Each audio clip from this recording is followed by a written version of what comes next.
আসসালামু আলাইকুম। আশা করি আপনারা সবাই ভালো আছেন। হ্যাংলা হেসেলে আপনাদের স্বাগতম। আজকে আমাদের একটা বিশেষ দিন, আমার হাজবেন্ডের জন্মদিন। তাই আমি আপনাদের সাথে শেয়ার করব আজকে দুটি রান্না। তো আমি রান্নাটি শুরু করলাম। আশা করি আপনারা সবাই ভিডিওটি শুরু থেকে শেষ পর্যন্ত দেখবেন। প্রথমে আমি পোলাও রান্না করে নেব।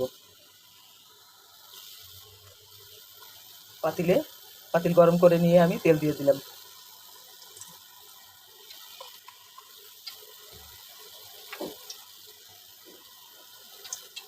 দিয়ে দিলাম গোটা মশলা কিছু,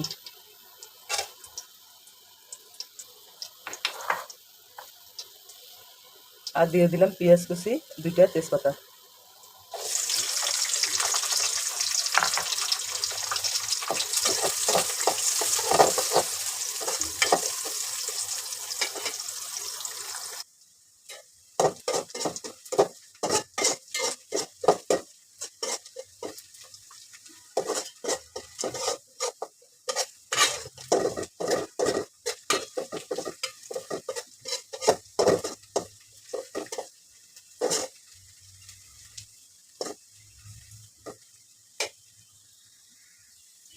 পেঁয়াজ বেরেস্তা হয়ে গেছে, আমি এখন পোলাও চালগুলো দিয়ে 5-7 মিনিট ভেজে নেব।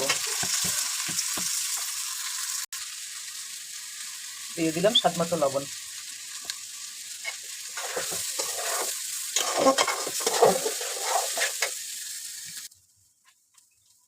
এক একজনের রান্না এক এক রকম, তা আমি এভাবেই রান্না করি। দিয়ে দিলাম একটু রসুন বাটা, জিরা বাটা, আদা বাটা।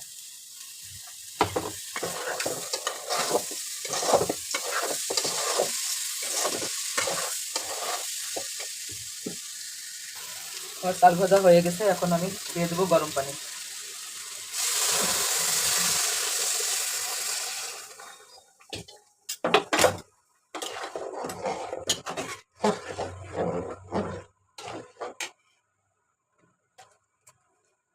আর দিয়ে দিলাম একটু লিকুইড দুধ।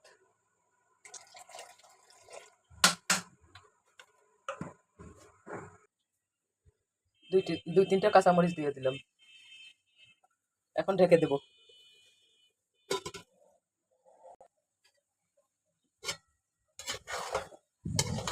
মাঝে মধ্যে এরকম করে নেড়ে দিতে হবে যাতে নিচে লেগে না যায়।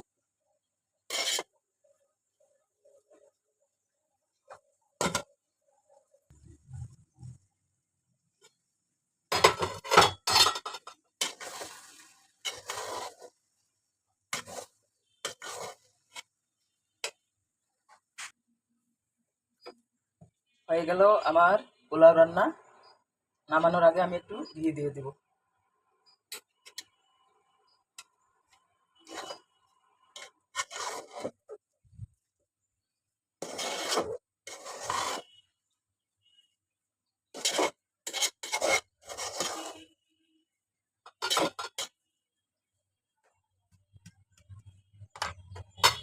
দুই তিন মিনিটের জন্য আবারও ঢেকে দিয়ে দেব।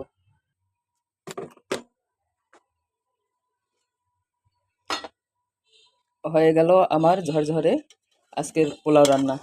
আপনারা চাইলে রেসিপিটি ট্রাই করতে পারেন বাসায়, যারা নতুন রাঁধুনি।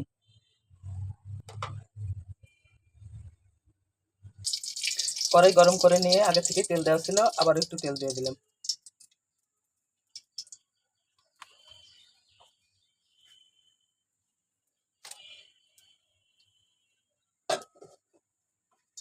এবার আমি রান্না করব গরুর মাংস।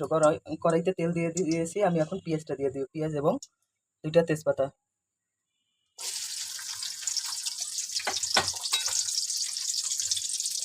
কিছুটা গরম মশলা, গোটা গরম মশলা।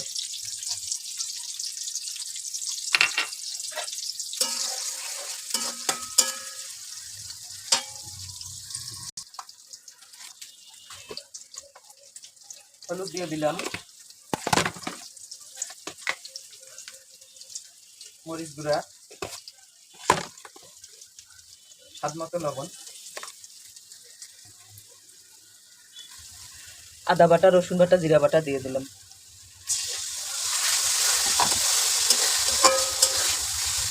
এখন দিয়ে দিব ধুয়ে রাখা মাংসগুলো।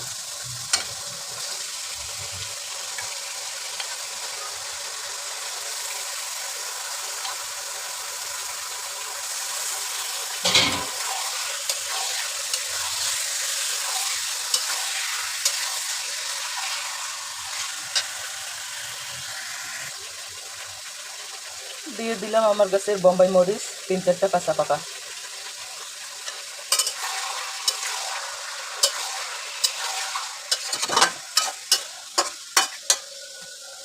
এখন কিছুক্ষণ ঢেকে দিব।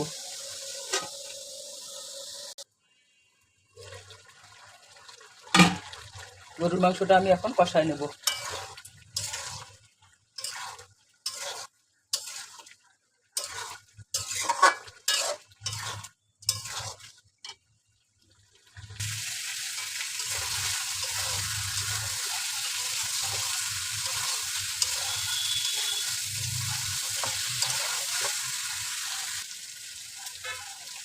আমার মাংস কষানো হয়ে গেছে, তেল বের হয়ে আসছে। তো আমি এখন একটু হালকা করে পানি দিয়ে গরম মশলা গুঁড়ো দিয়ে ঢেকে দেবো কিছুক্ষণের 2-3 মিনিটের মতো।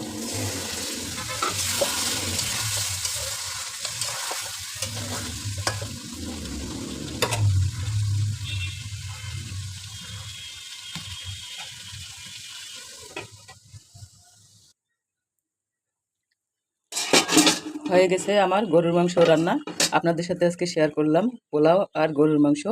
আমার হাজব্যান্ডের জন্মদিন উপলক্ষে সবাই আমার হাজব্যান্ডের জন্য দোয়া করবেন এবং আমিও তার দীর্ঘায়ু কামনা করছি। তো সবাই ভালো থাকেন, সুস্থ থাকেন। আর যদি রেসিপিটি ভালো লেগে থাকে তাহলে অবশ্যই বাসায় ট্রাই করবেন। আমার চ্যানেলটির পাশে থাকবেন অবশ্যই, লাইক শেয়ার ফলো দিয়ে। সবাই ভালো থাকেন, সুস্থ থাকেন। আল্লাহ হাফেজ। আসসালামু আলাইকুম।